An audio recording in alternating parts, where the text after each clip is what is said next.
Good evening, everybody, and welcome back. I know it's been a while, about a month, right? But we're rested, we're rocking, we're ready to go. Welcome to episode 118 of New York Red Bull Discussion Group, the podcast. Now, if you're probably wondering why I'm here and Carlos isn't, Carlos ran into a little bit of an issue regarding traffic, and he sends his apologies, and he will be with you all next week. So, we're going to recap some stuff while we were away, and there's a lot to discuss, of course. Naturally, we're going to be talking about a brand new midfielder now at DP. His name is, Felipe Caballo, and, of course, all the good doings and stuff like that. Of course, naturally, we're going to have the match preview, which is the first game after all this long break. Charlotte FC is the next opponent. They're going down there to the Queen City.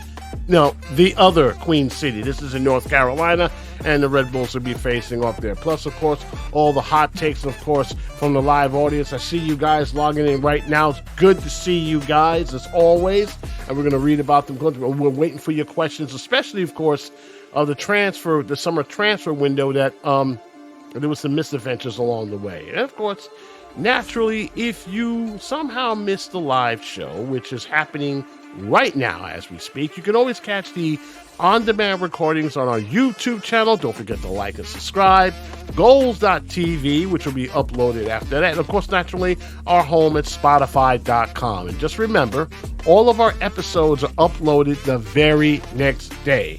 And, of course, naturally, we want this show to be among the best as far as soccer-related podcasts out there. This is where we can use your help. Let us know how we're doing. We're serious, okay?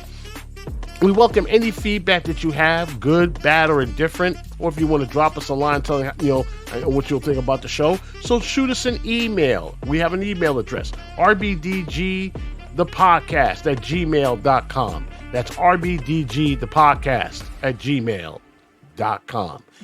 And, of course, after all those days, of course, of sitting around absolutely doing nothing, allow me to bring in, of course, my co-hosts, the one and only Nick Lianos and Miguel Nunez, who celebrated the Gunners' first win during the brand new EPL season. And he's wearing multiple, well, that's the same scarf, okay, that's the Metro Star scarf, and, of course, the Red Bull scarf, and he's having a good time. And we have a very special news to report while we were away, and we're going to discuss that in just one bit. But first, let's talk about the transfer window the anticipated transfer window that came and went, and I was minutes away from winning $1,000. I basically made a bet saying that we weren't going to sign anyone, and technically we didn't sign anyone. We got a loan. And that loan is from Gremio, the very club that our own friend Elias Manuel came. It seems that we're doing great with South American clubs where, correct me if I'm wrong, Miguel, don't we have an aversion to South America teams down there? I mean, we're not supposed to be, getting guys out there? I mean, don't we have a problem with scouting for boys down there? Well, that's what the word was that we didn't have anybody scouting anybody down there. At least that's what I heard. Yeah, and so then I don't know what they're doing. I don't dislike the signing of Carballo, okay? But then, we missed out on another need that we had, which was a forward who can score, okay? We tried to sign this kid, a Polish kid from there, Poland, the Polish second division, okay, for like $2 million. Which had everyone going nuts. But go on, keep going. And you saved up there for an entire month for this, so let it loose, man. A 20-year-old kid. When I first heard, it was like, oh my God, this is going to be another Jorgensen. They're going to stick him on the Red Bull 2, and that's it. Well, he'll never play. But I don't know if they talked to this guy. Like, are you willing to come? Because at the end, he wasn't willing to come. Okay. So who does their legwork with these guys? Okay, go ahead, Nick. You pulled a Gerard. They agreed for $2 million. Everything was signed, sealed, and done. He went for a medical for crying out loud, and then he goes, "Nah, I'm good. I'll stay in Poland." Why? Okay. You're missing money I'm here. not okay. Before we start knocking this kid on a decision, which everyone was wondering, what my problem with it was. I mean, this is on Red Bull because they waited on the last minute. No, this deal was going on for months. I mean, people think that you can just simply grab a ball or sign him in 2 days flat. No, there's a process that a lot of folks seem to don't get right. I mean, I'm not saying that what Red Bull did, you know, is kind of cartoonish to a degree, but you know, some of the big name signings, really don't go through. Okay, it's not like, imagine going to the target that you really want, if he's not taken by someone, in the, what's that crazy thing the league has got going called, it's already been tagged by another club. Sorry. Right. Yeah, discover that silly Yeah. discovery rights. I It's mean, ridiculous. I believe it is ridiculous. I believe if you have the money and the will, you should be able to get that ball, unless that person was able to outbid you. Yes. That's how it works. Okay, I'm going to give you $5 million. Then the club comes over and gives you $6 million, and it escalates from there. Then it turned out after you paid $10 million for this guy, he's a bust. Oh We well. we out- we did outbid Juventus for this kid. Juventus offered a 1.2 for the kid. We actually offered 2. So it's not like this kid wasn't wanted, and this kid was wanted by Juventus, which still doesn't make any sense that he decided to stay after everything was done. I mean, he probably felt it in this. I mean, you know what?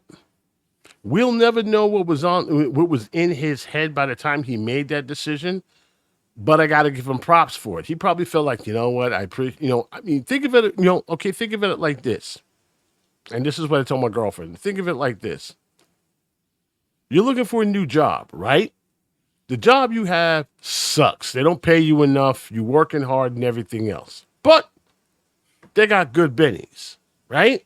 So after all that you've been interviewed for, for top, top companies for the same position, probably doubling, maybe tripling your salary, but they don't have great benefits. But the money is there, right? And then you're sitting there and you're wondering, do I go with this company that's willing to pay me XYZ buckos for the same job I'm doing, more headaches and then more responsibility, or do I stay here with lousy money, but hey, I got good benefits? I don't know. Maybe sticking around may not be too bad until I'm actually ready. I know that's a bad analogy, but that's how I'm putting it. He probably took a look at his club and said, you know what? And let's face it, you're going to Juventus, right? Is there a guarantee he's going to start? Isn't it guaranteed he's going to come off the bench? Isn't it guaranteed he's going to play? Juventus is a big club. They got lots of ballers, and he's going to wind up on the depth chart. So I have to ask the both of you, right? Why get $2 million? What's it? What was it? 1.5, I believe. Juventus offered 1.5. We offered 1.8. 1.8 versus 1.5, right? 1.5 just to wound up on the depth chart. And meanwhile, the club that he was coming from, he's a starter. You can't get better on the bench and on the training field. I mean, you just can't. Okay, so maybe he was looking into that too. Okay, I don't know if Red Bull was saying, you know what, we need a forward, but there's no guarantee you're going to start because we got a DP is still trying to find his way around after year. What's it now, Miguel? Year 3, trying to figure out how to score goals. So. Is this his 3rd season? I don't even. I believe this is. I believe this is his. No, 3rd. I mean, this is year 3. Is it 2nd or 3rd? Benzir? Yeah, Benzir, yeah. The 2nd year. You're still trying to find his way after 2 seasons. Okay, so if you're still trying to find his way after 2 seasons and all, okay, and you're telling me, okay, there's no guarantee I'm going to get a starting spot. Why would I leave? I mean. Why? I mean, you're not, Marco Reus, over in the LA Galaxy, who you're going to suit him, boot him, and he's going to hit the field by the time he gets over to Carson. Okay, you're relatively Right. unknown. Miguel, you're relatively Gary, unknown. But go ahead. why can't we sign Marco Royce or somebody like that, Gary? Give me a freaking break. Okay. You know what? Very interesting discussion this past week. I can't defend this. I can't. But go ahead. Very, very interesting discussion this past week on the discussion group. I saw it. Where it was like, oh, the Red Bulls tried that, and now they're gonna go with tactical signings, meaning like really cheap players that might be able to do something, But somebody pointed out, listen, the LA 135K is cheap to you? Listen, the LA Galaxy, okay, the LA Galaxy has not quit doing that. Unlike the Rebels, they bring up players for big money, and guess what? They've won 5 MLS Cups. Okay, and I don't know, they've won the. Can't remember the last. They're like DC. They can't remember the last one. The last time they won one. But they've won the U.S. Open Cup as well, man. Yes, they have. Yeah. But the thing is, you gotta be in it to win it, Gary. Okay. LAFC wins the cup before us. They just pretty much just came into the league. They paid a lot of money for Gareth Bale, and people were going in and saying, Gareth Bale didn't do anything. What? He scored the goal. He scored the goal. Right. That won the game. That won them the cup. So he did his bit part quite well. Thank you very much. every penny that they gave him was well worth it, Gary. And then what happened? What happened after that? He retired. He said, "I'm done. I'm playing golf." He got his right. I'm playing golf. I got my chip. I got my bonus. I got my money. I'm out. Y'all got your cup. See ya. You gotta be in it to win it, okay? I can't disagree with you. I can't. Okay. It's feast. What have we've always said, right, guys? When it comes to these signings, it's either feast or famine, right? How many times have we have the fans, especially people in the group, excoriated the living hell out of the front office when they spent way too much money on someone who, well, didn't pan out. Okay. I'm still having PTSD over the king of goals. Remember him? Okay. Remember him? They paid all that moolah for this dude only for hype.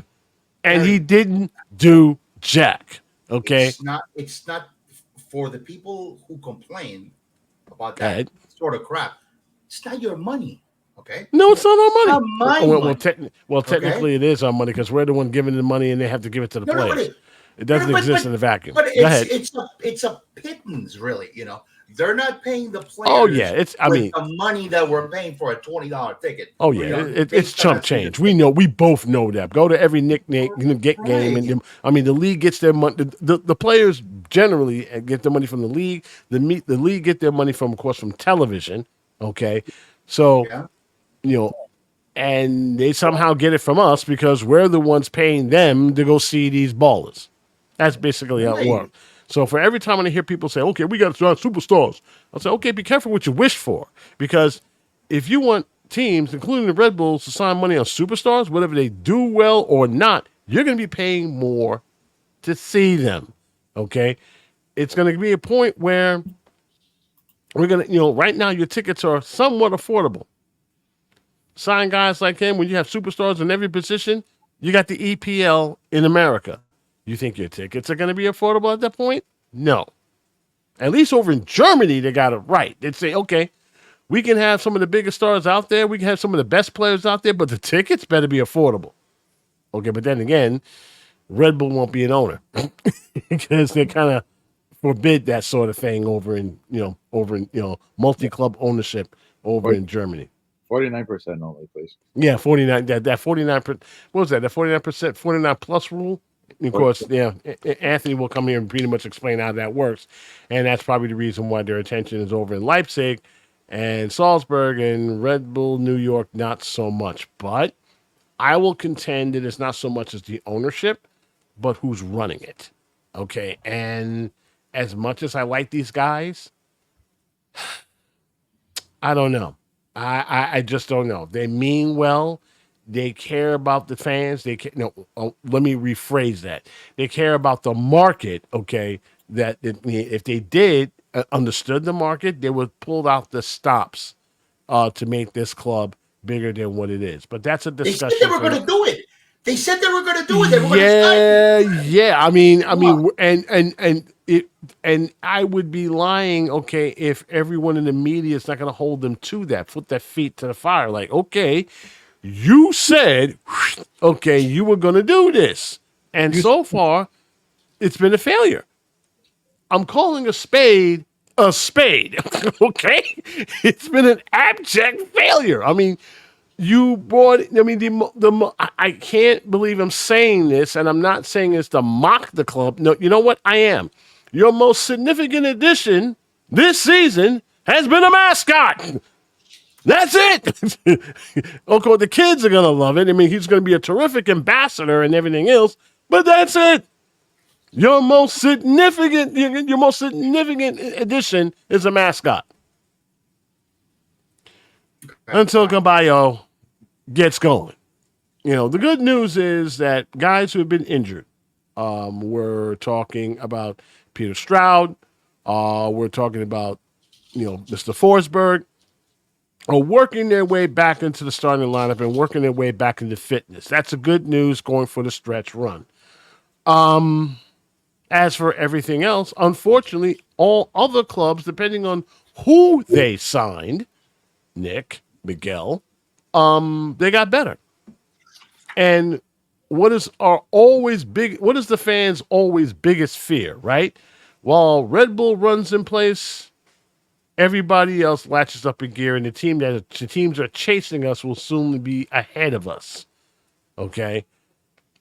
For what it's worth, NYCFC didn't sign anybody. Columbus did. They didn't sign anybody. You think those fans are pretty happy and they're standing put? But then again, theoretically, on paper, they have a better team than us. I'm serious. They have a slightly better team than us. So, suffice to say, not every team made a big splash, Miguel. And I checked everywhere, okay? There were some teams like NYCFC that did not make any signings, like at all. Okay? So what have I always said, Nick? That the best time to do a transfer window signing is what? January. Winter. January. Winter. Yeah, the best time is going to winter because summer, all the big clubs have snapped up all the big names, except those who were just simply too old to be playing with those guys. They've already moved on to the younger set. Okay? I wish we would focus on, Miguel, the young guys that's going to those big clubs. Okay? Those starlets. Okay? And pay a pretty, if you're going to pay money, go after those guys. If you can or can't. Marco Roos, he's going to move merch. He's going to get seats. Butts in seats. He's going to move merch. No doubt. Will it translate to a championship? Now, mind you, the LA Galaxy, they're a good squad. They're a decent squad without him. And they're going to try to fit that dude into that roster. Good luck. Okay? Trying to, get the cohesiveness and everything else. I'm not denying Marco Russo's skill set. The guy's a baller, okay? But you want a guy that's going to able to fit the current team and not become a distraction or an albatross. I'm sure that the folks over at LA Galaxy know what they're doing. Same thing for same thing with LAFC. Bringing in everyone's French sweetheart. I'm sure he'll help out immensely. But LAFC were a crew. There's a difference between a good squad and a crew. They were a crew before him. Okay? He won't hurt them. I promise you that. He won't hurt them. He'll help them immensely. Okay? Whether or not that he's going to be a main cog in that machine on their way to an MLS Cup, because those type of signings, that type of arms race out in LAFC, they're trading blows right now for hearts and minds. Imagine us and NYCFC doing the same. Okay? Oh, you got a big name? We got a big name. You got a big stud? We got a big stud. Of course, that will never happen. Okay? Because they're more about constructing teams as a whole. They're yelling and screaming about being a feeder team to the other other city football club teams. Same thing like Red Bull, except they're not being ignored so much. The only difference is they got a cup, we don't. That's about it. That's why I said New York was blue until further notice. So, That's a big difference. That's a big difference. They got something to lean on. They got a star over their crest. We don't. We just got hopium. Right. Basically it. Every year, Hopium. it's that's the, it. Hope we finally do something. Get there. Yeah, right. Hope and pray we won't finally do something. Every year, it's like hope springs eternal. Anything can happen in the playoffs. Yada yada yada yada. Okay. Yeah. Come on, Yeah. I mean, you still okay? Let's talk about we was going to talk about the playoff thing a little bit, but looking at the standings right now, everybody is chasing Miami and Cincy and Columbus. To me, those are your top dogs. Okay, Miami, Cincinnati, Columbus, and then finally us. When we last left our friends in New York Red Bull, we were in fourth place. We still are. 41 points versus 53 Miami. We are fourth in the Eastern Conference. We are, and last I checked, here we are. We are eighth overall. Right. Okay, that's where we are right now, eighth overall. So we were the eighth best club in the league, fourth best club in the conference, which isn't that bad, to a degree, because we won at top 3, we got top 4. That's still a home game in the playoffs. That is okay. Remember, I mean, and if the season ended today, guess who our opponent would be? Nerves. NYCFC. It's not a bad matchup. Both games, game 1 and game 3, if necessary, at Red Bull Arena.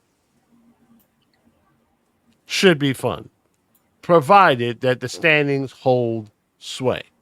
Yeah, I forgot about that third game if we're tied up thing. Correct, right. It's a best of 3. I hate it. I honestly believe it should be home and home. No, we used to have that when MLS first started. It was it used to be in the beginning. It used to be 3 games in 5 days. You played Saturday, Wednesday, Sunday.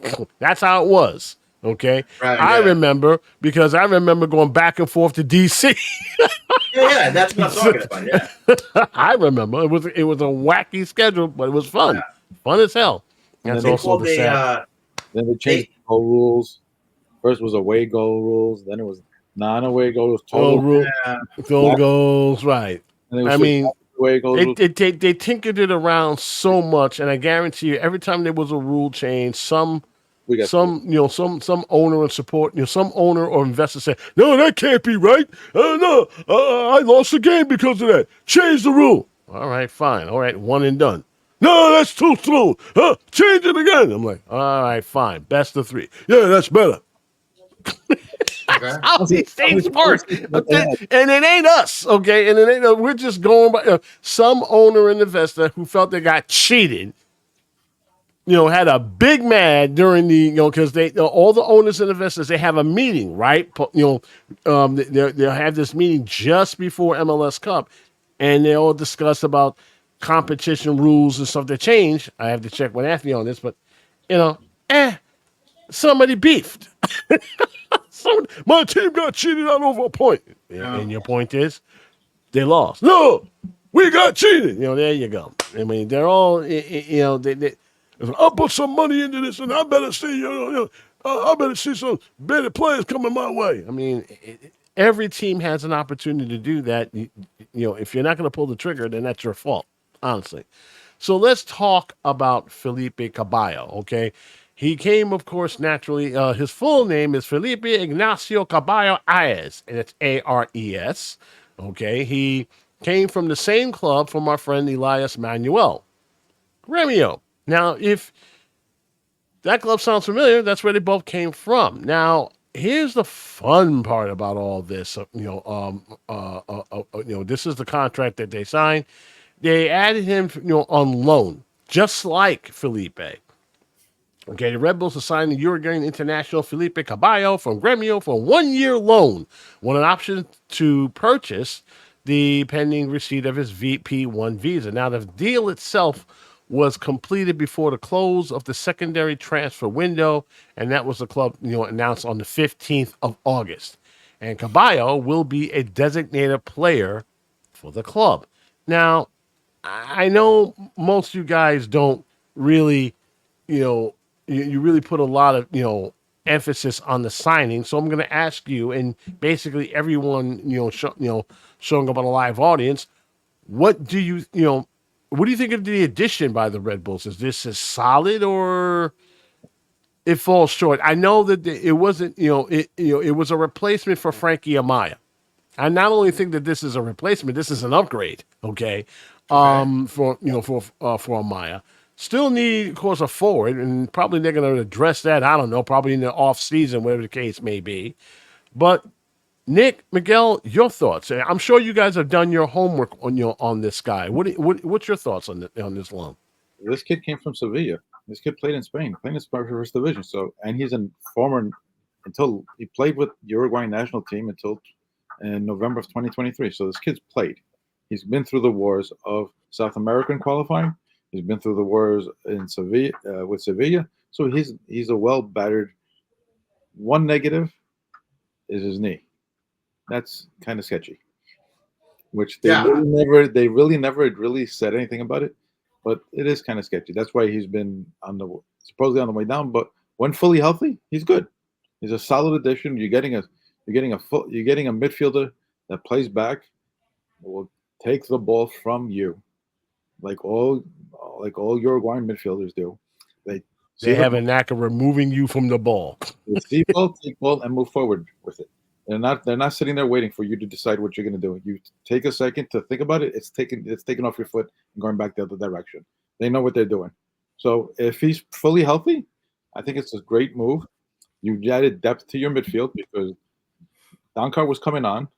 You got a returning Stroud. You can now allow him to come in slowly, and you still have Edelman, who's always a bulldog and sits there in the middle of the field anyway, taking a beating and still in the middle of your field. Now you have 4 people you could all play, and none of them can get tired. And even with Edelman's knack of getting a yellow card, you can actually rotate all these guys in, and stay healthy. You should be good with this. When he gets here, that's another key question. How long is it before we get him onto the field? There's another important question we have to get. Hopefully he's been here before September 7th, I'm figuring, for the KC game. So we'll lose 2 games. So he has 7 games to get fully ready for this team, and then we'll see how it goes. Yeah, I mean, the reason why I brought up, I brought up Gremio is because if you remember, Elias Manuel came in 2025 to 2023, signed a 3-year contract with the Red Bulls. In 2024, he's going to earn a base at $480K while carrying a cap hit of $557K. There's no reason why the same can hit me with Felipe. I don't know if they're going to work with Caballo or they're going to just call him Felipe. We don't know. We don't know yet. But the thing that thing that I put a red circle on. To your point, Nick, injury. He's coming in with a bulky knee and stuff like that. And if you get As a matter of fact, Garry, okay, I read the same thing about his knee, and I guess that's why they didn't decided not to buy his contract outright. Right. Yeah. It's a smart. Okay, Yeah. put it this way, right? You're not going to throw a ton of money at a baller whose body is suspect, right? You Right. want to try him and see if he can able to get up to speed and stuff like that. See if he can stay healthy. That's one hell of an incentive, okay? At least to me. As a matter okay. As a matter of fact, Garry, we just missed out on signing somebody else, right? From a European club because he failed his medical, right? Well, yeah. Nick, I don't know if you could help me out with that, Nick. The guy he played with Schwartz in Germany, and then he wasn't. Oh, yeah, that's right. Yeah. That's right. And failed his. I mean, I can't failed his physical. So, I mean, you know, when you got a player failed his physical, you're saying to yourself, okay, and they were about to put pen to paper. Honestly, okay, when word didn't happen after that point, I knew something was suspect. I said, something tells me this is. People was like, "What's going on? Why haven't we heard about this guy?" Now you know. That's why you haven't heard about this guy. I first heard about it from Anthony Merced. He said, "Hey, this deal isn't happening." So what's up? He failed. He failed what? Physical? Yeah. Damn. There were moments away putting pen to paper. So it just goes to show you, right, guys, that these type of signings, there's a process. Yeah, he would have been a tactical signing, Garry. By the way, so he would, yeah. You're gonna throw that at him when he's here, when he gets here. You have your chance. You will have your chance. You're gonna throw that in his face. You'll have his chance. But overall, I guess it really comes down to when he gets here, right, guys? When he gets here, we can see how he plays. It gets his minutes, and I'm sure he's going to be, wanting to get in there to show that, just like my boy Elias, I'm definitely worth a DP signing. Coach likes him. The other guys like him. We'll see. Okay, we're probably not going to see him until the Kansas City game, and we'll take it from we'll definitely take it from there. The players that failed the physical: Jean Felipe Gabayan. It's Gbamin. Gabin. Yeah, I guess I know. He was in France playing the season in League Two, and he played under Sandro and Hertha. So that's Hertha. There you go. So there's the common right, and there's the common thread. Schwartz knows him. He said, "Okay, this guy's good. I mean, yeah. He's not a big name, but the guy can ball. Fortunately, he didn't come in healthy. I'm sure that was a disappointment to the coach. It was like, okay, wait a minute. He played, which makes no sense. He played 25 games in France, so I guess the knee didn't check out, or his back didn't check out. One of the two spots didn't check out. And remember, we've upgraded our medical staff in case you guys have forgotten, right? Because we've had issues with hamstrings left and right. Wondered, okay, what was the the medical staff not doing? Okay, so they chased those guys out and brought in a better medical staff, and they took one look at this ball and said, "Nope, sorry, don't put pen, don't sign this guy. He ain't he ain't there yet." So, of course, naturally. Would you say that the transfer window misadventures for New York Red Bull, was it more of a good news, bad news, or was all bad news all the way around? Miguel, I'll start with you. No, this transfer window was a disaster, Garry. Okay, for the New York Red Bulls. I'm sorry to say, it's a freaking disaster. They promised that they were going to get us some ballers. They did, but let's see how this guy pans out, and with his hopefully he doesn't injure his knee again, and he can play well for us. Okay, but they still haven't signed like a forward who can score, Garry. Okay, I mean, like right now on paper we have a really good midfield: Morgan, Forsberg, and now defense. This guy called Carballo. That defense is pretty good. Okay. But we have three guys up top. They cannot score. They cannot hit the side of a barn, Garry. It's Harbor. Bless you. Nick.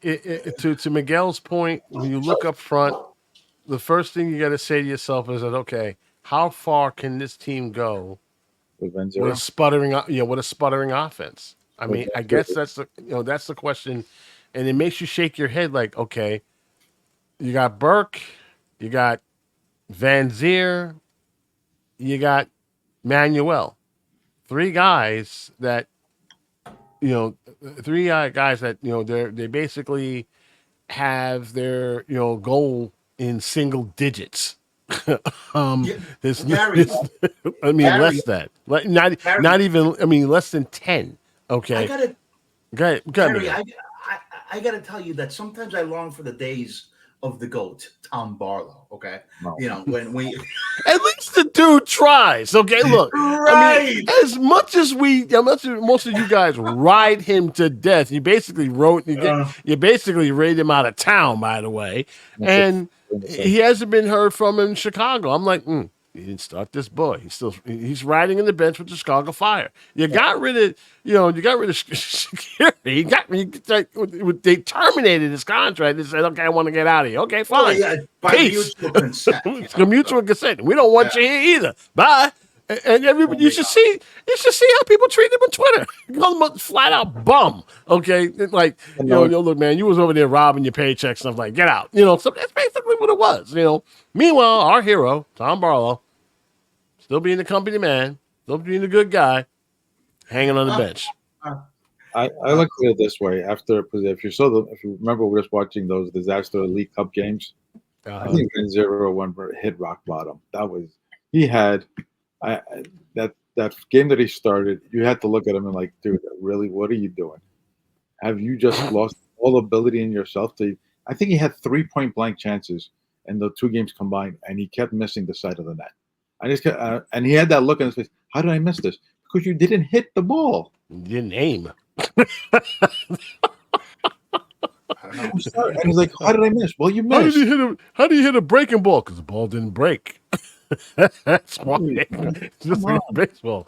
I mean, you basically threw a flat fastball. Of course it was going to get hit. I mean, I'm looking at it this way. The transfer window sucked. Yes, it did. We had the high hopes of that. No doubt. It sucked. That false rumor of Memphis Depay, that was the first thing that they mentioned. Oh God, please, that was never happening. Whoever planted that lie was great at it. Good for that guy. Giroud was also linked with us. Yeah, that really went far. Daniel File. I knew he was never getting Giroud, so it would have been a pipe dream. We actually was supposedly looked at by Mario Gomez. Was this kid Daniel Fila out of Slavia Prague in Czech Republic? Turned up his nose and said, "No thanks." The team said we offered them 4.5 team max for 8, and the Red Bull went, "Okay, I guess we'll run with hide a chicken without a head," and we walked away. And then we were left with the Polish kid. But really, this is what so basically what it really came down to. And I'll say this before the break. You went for part the supposed part A was Memphis Depay, which was part A. No, it was never happening.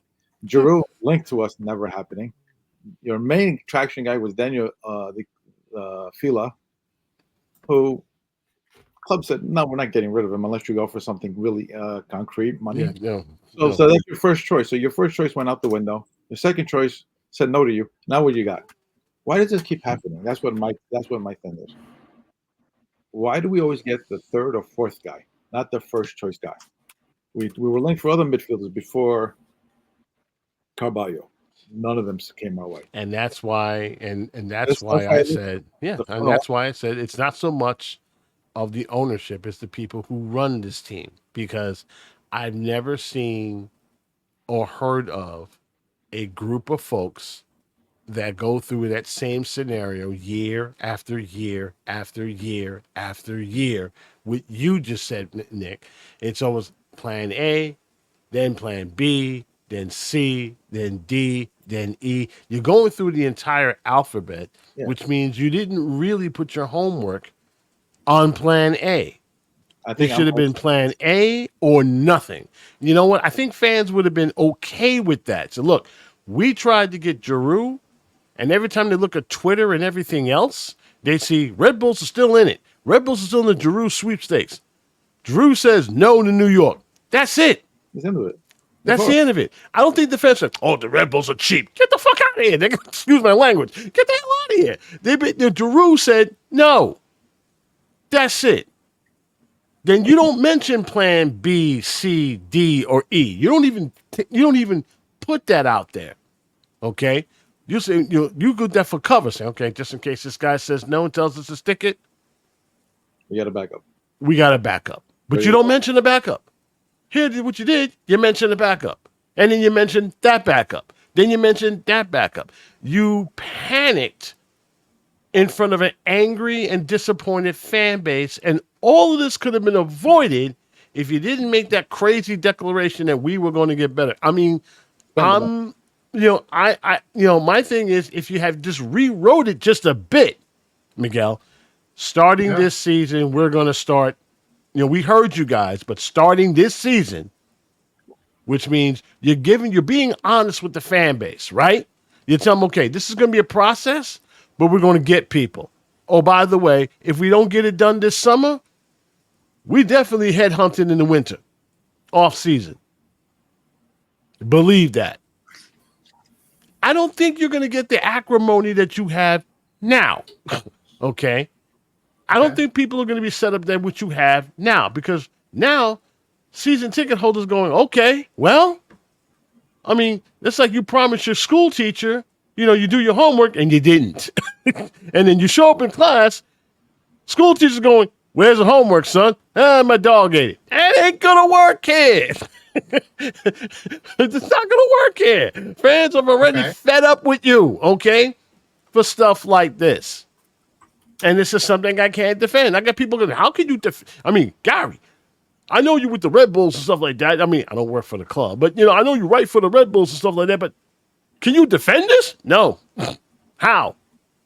How am I going to defend this? I can't defend it. But this is how the Red Bulls are going. This is how things are. And I think what they need to do before they start becoming honest with their supporters, guys, they need to be honest with themselves. They really do. Yes, they really do. I mean, and I'm sure they may or may not admit that, but it's time. It's time to look in the mirror and go, okay, what type of club do we want to be? And before you can answer that question, how do we be honest with the fan base, whatever the fan base we got left? Because right now, I promise you this, you're a laughing stock. You are. I mean, new mascot and all, you're still a laughing stock. And that's sad. I don't want them referred to as a laughing stock. I really don't. But this is what I see. Of course, there is a game to be played on Saturday, and that is Charlotte FC. Nicholas Lianos will give you the preview of how Red Bull is going to try to do something they haven't done in a while, which is get 3 points from that place on that hard turf at Bank of America Stadium. Stick around. We'll be back in 30 seconds.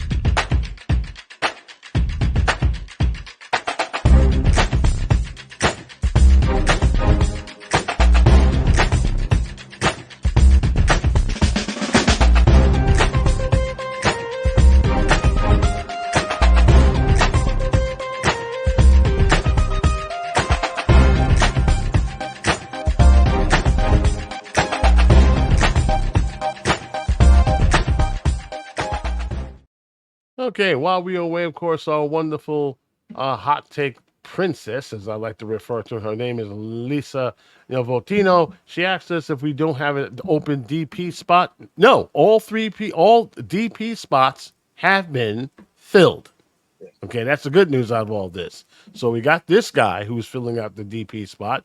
You got Van Zier, and of course, you have Forsberg. So all 3 so if there's any complaint, you don't fill the the DP spots. Well, they all filled now. They're not filled by, And we're gonna I believe we still can get like a young DP. No. No. Okay. All three. 3 and 3. All 3 filled up. Just 3 filled up. That's it. Okay. Every team, you're probably wondering, okay, if that was the case, how does Miami get this guy, that guy, and this guy? You're probably wondering the same thing as most people are. I don't know. Maybe they have a craftier front office than we do. But for what I do know, Miguel, anytime when they bring in Di Maria, whenever he decides to show up and make his presence and something, they got to lose guys. That's pretty much how that works. And in case you're wondering, that's how we got Lewis Morgan. Remember him? They brought in something. What was that player's name? They now since jettisoned. Remember, they got rid of him. He went to Philly, and then he just left. He left Philly. What's his name? They had Pizarro on the team. He got sold off now because they brought in Messi, and then they brought in the kid that went to Philly. What's his name? I gotta look him up. He was in Philly. Yeah, I mean they brought him in, and Philly just transferred him out. Yeah, Because he went to PSV in Holland. And that's how he somehow people say, how'd you get Morgan? Well, Oh, yeah, look, what's that guy's name? I forgot his name. But Nick is going to talk to us about FC Charlotte or Charlotte FC. Carranza. Excuse me. Julian Carranza. That's the guy. Excuse me, Julian Carranza. Yeah, that was the kid. That went from Philly, from Miami to Philly, and out the door. I would love to have him on the side. There's another guy right now. For their number 9, I forgot his name. I would love to have him get transferred during the offseason to us. They're number 9. What's his name? No, excuse me. Martinez? No, not Martinez, not him. He was their starting forward before Messi and all those guys came in, before Suarez came in, and now he's coming off the bench. Still got quality, and he's still coming off the bench. But he was their home run hitter for a while, and he was definitely emerging. Now he's just sitting on the bench. I know he's buying his time, but before he was a starter. Campagna. That's the guy with. You know what? If I'm Red Bull, I'm giving that dude everything. I mean, he'd be perfect. He would be perfect. No, He fits the role perfect. He does. He fits that role perfectly. He's young. He's definitely young. He's definitely, definitely got some skills. He definitely torches players. I'd love to have him there, but we'll talk to him and we'll talk about that at a later day. Nick, talk to me about Charlotte and why they cause so much headaches every time they go up to BOA Stadium. All right. Charlotte, we haven't seen. Last time we seen them was May 29th, a 3-1 victory here at RBA in the pouring rain. That was actually the 2-goal Forsberg game and one goal from Lewis Morgan, and we beat them 3-1. That was the game that Coronel lost his mind on the defense because they allowed a late second goal, and he lost his mind on them, rightfully so. So Charlotte went for the all-in approach this transfer market and came away with just our old friend Tim Ream. They went all in. They were trying to bring back Miguel Almiron from Newcastle, ex of Atlanta United. I don't think he was. I like the idea, but there was no way he was going to get him out of the Toon Army. No way. They tried to get him for $10 million. Newcastle asked for 22. His salary is $23 million, and they were offering him 10. He wasn't taking a pay cut, so good luck with that one. No. They did get their old DP back in Karl Swiderski, who was out on loan for a year in Italy. His option to be bought was never picked up, so he's back. He came back in the beginning of June. Yeah, Swiderski was sitting on the bench last I saw him out in Italy. Swiderski came back. He came from Greece. Well, in Greece when he played for PAOK, he was two great games and 7 games of pure classness, nothing to be right home for. They always get mad at him for what he was there. And they just brought in Pep Biel, another guy from Olympiacos from Greece, who was spent last 6 months in Augsburg. They didn't get much playing time in Augsburg. Was a bench player, didn't start any games. Got 10 games in. He's an attacking mid. When he was in Olympiacos, he had 1 goal, 5 assists in their 6 months that he was there. He fell out of favor with their 3rd or 4th coach that they hired for the year. So he was optioned out, and now he went. He played for them. He practiced with them in the summer, and he came over. He's an attacking mid. So they got something that they needed, an attacking midfield to go with Swiderski. Their problem has always been scoring. They can't score. 25 games, 30 goals. They don't give them up. They only give up 27 goals in 25 games. They don't give up anything. So adding Ream to their defense is good. They still have a very good goaltender. Polina is very good. This kid is very good. Now, they crashed out in the Leagues Cup. They lost to Philly on the road and won a shootout against Cruz Azul, but that wasn't enough. Cruz Azul knocked them out when they beat Philly in the shootout, so they knocked out. So they've been sitting on home like we have for the last month and a half and enjoying the recovery time. So we're going down there. It's a turf field. We suck on turf. It's hot. It's going to be hot. We don't do good in the heat. We don't do good in the heat. We've played there 2 games. We we tied the last game. It was 1-1 tie, and then the other game was a 2-0 loss. So, what am I expecting down there? It's going to be hot, and it's going to be on turf. Hopefully, we're healthy. We'll see how it goes from there. The one person that stands out to me, the forward, is Patrick, Ajiman. I mean, the guy's a horse. Okay. It seems that every time he steps on the field against our defense, he causes fits. Yeah. And Miguel, if you remember, when he somehow scored against, it's in that three that killed that clean sheet. Carlos Coronel went nuts. I mean, he went nuclear because of the relative ease he was able to get in our defense and pop in that goal. He's a But big that's but he's a big target forward, very physical, good in the air. He's the type of guy you don't want to get in your kitchen too much, but yet he does. Do you see on the tactical side that he could pose a problem for the Red Bulls out there? Oh, yeah, most definitely. That guy, I'd like to have that guy on our team. Okay. Yeah. And then can our center backs handle him? I don't know. Okay. He seems to be fleet of foot as well. Okay. So, he's got the pace. It might be a tough ask to keep him off the scoring sheet, the score sheet, and we're traveling. It's away, Gary. I don't have a good feeling about this one. Thank you.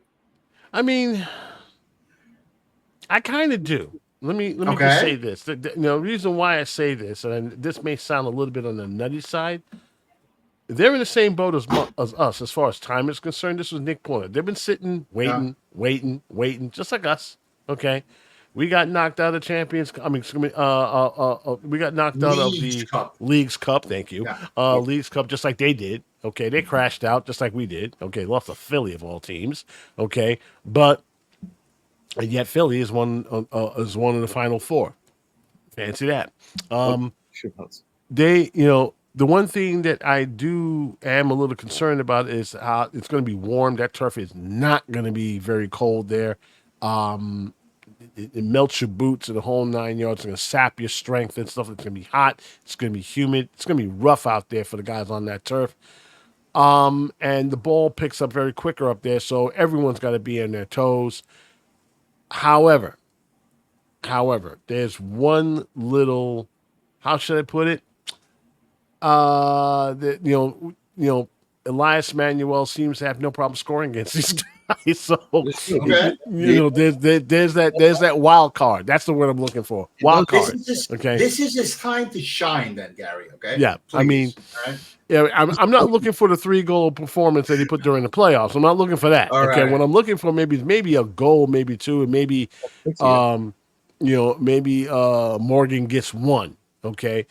But it all depends on what lineup that Sandro Schwartz is going to put out. Is it going to put in a fully loaded lineup, or is it going to have more of the same? Now, I would feel much better if Forsberg is in the middle of the park, and I think he's. What's the deal with him? We will find out during the media availability if he is ready for that match. Okay. Last we saw him, he was walking around without a boot. So, okay, that's also good news. We don't know if he's still, last we heard him, he was still training. The other end of that, the other end of the equation, of course, naturally is Peter Stroud. Is he going to be ready for selection? Those are the questions that are on top of my head. Okay. Whether he's ready, face those guys or not. If they're still training, okay, but I'm still feeling good about this, feeling good about this match because of where we are. Because, Elias, I'm not expecting very much, but he seems to have a knack of scoring goals against these guys. I don't know how he does it, but he does it. It's also frustrating because for a guy, let's put it this way, Nick. You want this guy to take that spot, right? You want this guy, they're like, okay, Elias, take it. But he doesn't. Manuel's got 6 goals in 4 games against them. His first 2 goals were against them. The last game, his first 2 years ago when he came in, he scored the 2 goals on decision day. He scored 3 in the playoffs last year. He scored 1 in the first game, opening up in Charlotte. So he's got 6 goals in 4 games against them. Listen, are we expecting a great performance from that? Manuel does get the shot off, something Vanzier does not. Not right. There you go. I mean, he gets his shots. And okay. And if Harper, a little new guy, Harper, when he's available, he's not afraid to take the shot, which is something. No, he's fearless. Once he gets in the box, it's like, this shot's mine, bro. I'm taking it. A lot of our players last year were afraid to take the shot. Harper didn't mind. He just walked up. I'm taking it. I'm open. I'm shooting it. I'm taking it. I'm not waiting for the hair. Shoot. No. He just goes, I got a free spot. I'm taking it. Who cares if it's going to hit the target one way or the other? It's going.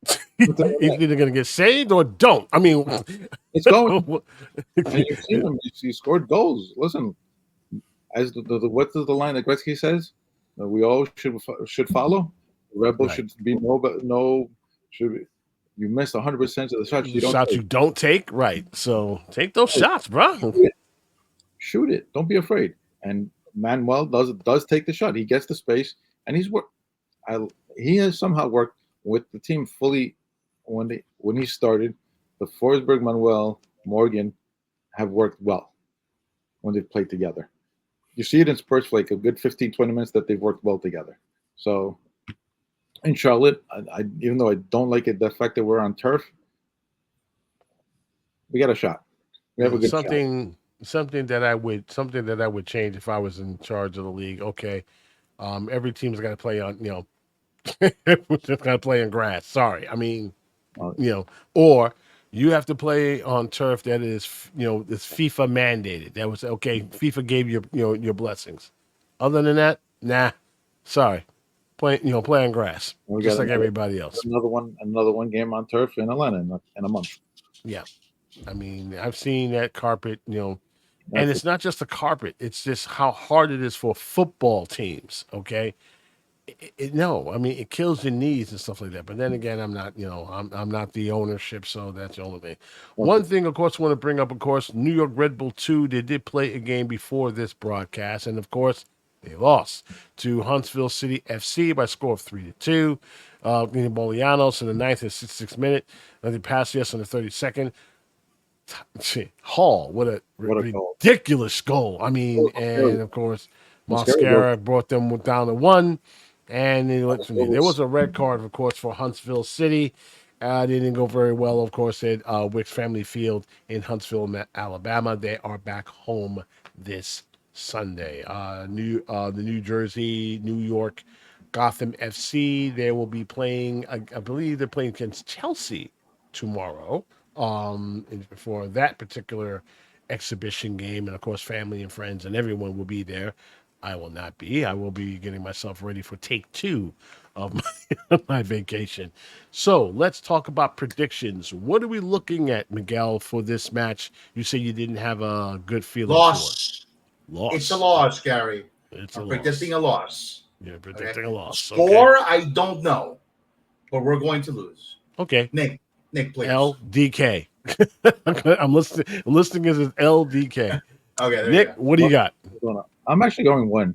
I think because I think we have to win this game. I think this is one of the most important games of the year. Coming off the break, we got to put Charlotte away from us because Charlotte's sitting back 4 points back of us. A win will do this. I think Sandro is a good coach. He's gotten his team prepared.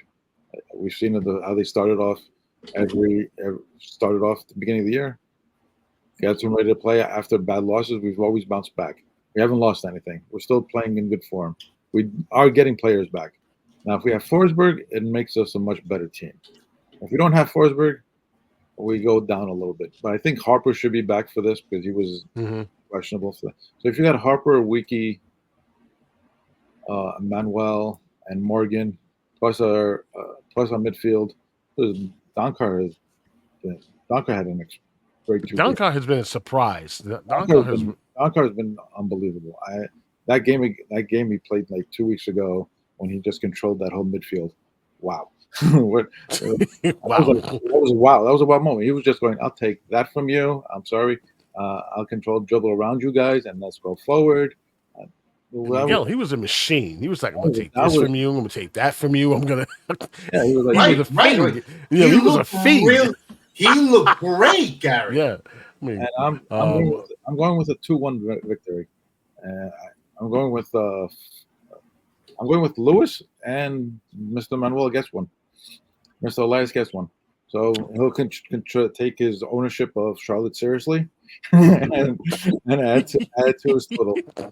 One can only hope, Nick. One can only hope. Even though Tim is back on playing for Charlotte, it's going to be nice to see Red Bull crime against each other. So that's how I'm looking at it. Red Bull against Red Bull fine. I'm gonna predict something kind of true, but at the same time, I'm gonna predict a win. But it's gonna be a wild night. And I'm going 3-2 us. Okay. Wow, Garry. I'm saying 3-2 us, and I'll tell you why. Charlotte's gonna get theirs. They're gonna get their goals. Okay. Because of how I look at this team, they know how to score. Remember, we got Patrick.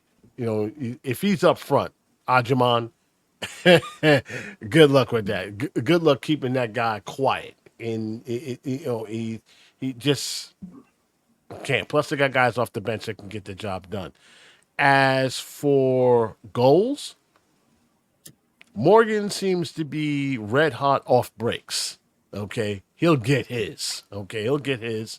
I'm hoping that maybe Elias, he'll get his. There's your 3. Okay.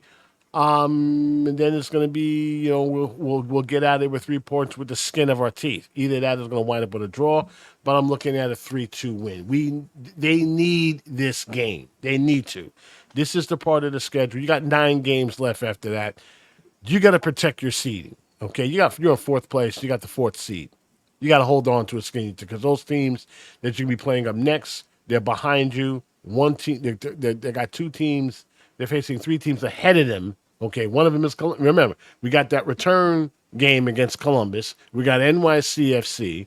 We got Philly, our next home game, and they're behind us. Okay, they're not that far behind. Okay, so excuse me. And they're playing well right now. Yeah, they're playing well. I mean, as predicted. I figured once they start getting, they're a veteran team.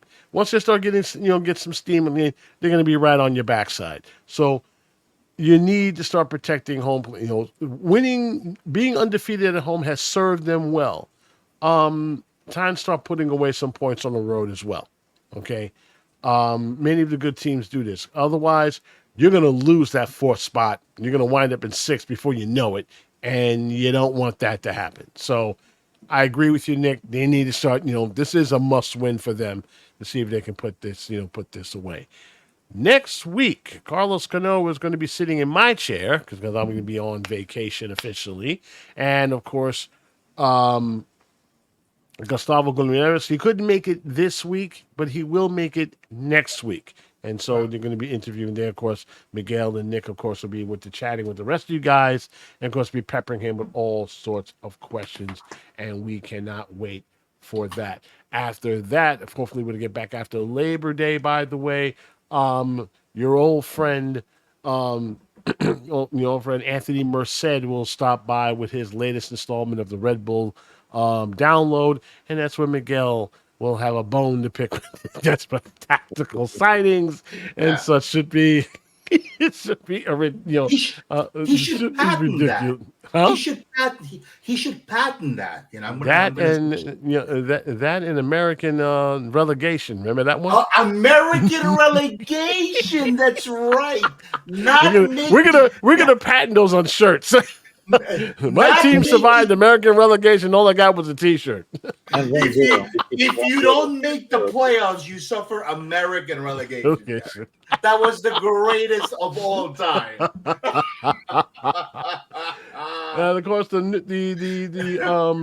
news that we mentioned earlier, the bit of news that we mentioned earlier is that over in Casa de Nunez, Mr. Nunez has earned the title of grandfather. Now I have a hard time. I have a hard time pronouncing it in Spanish, so maybe you want to enlighten me, sir.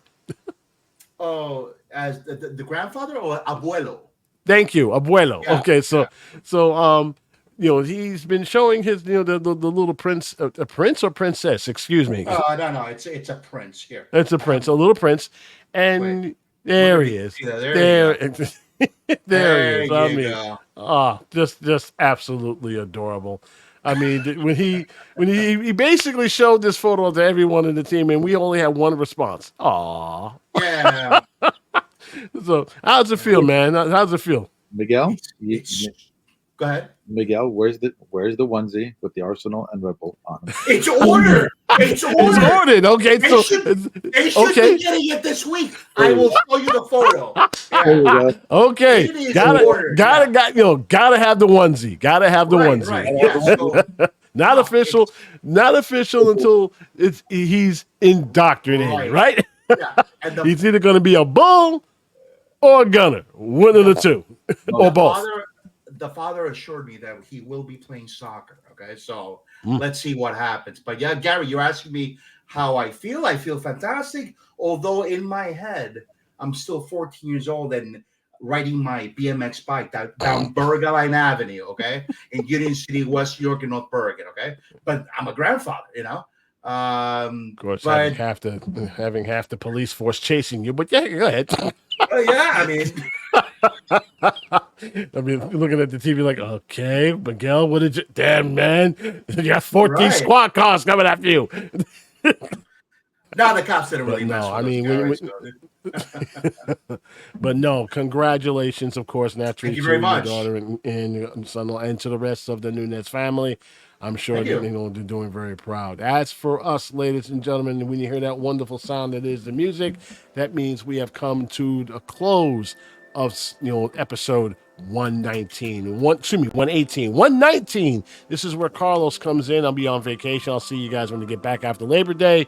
And, of course, we'll talk about, we're going to review, of course, what happened over in Charlotte and, of course, everything else that comes into play. Remember, if, as always, if you like our show or anything else, please let us know how we felt, how well we did. You can always catch our recording, which will become this after we all sign off. And our YouTube channel, don't forget to like and subscribe, goals.tv, and, of course, Spotify.com. And don't forget, all of our episodes are loaded the very next day. And of course, if you have any suggestions, questions, or anything else, we do happen to have a email address. Let us know at rbdgthepodcast@gmail.com. So, we're back after a full month, of course, to all of our folks who came in, of course, waiting for all this long. It's good to have you back. We'll see you guys next week. For Nick Llanos, Miguel Nunez, the grandfather, abuelo, Nunez, I'm Garry Edmond. Thanks so much for joining us. We will see you guys next week. Until then, good night and goodbye. Come on, you.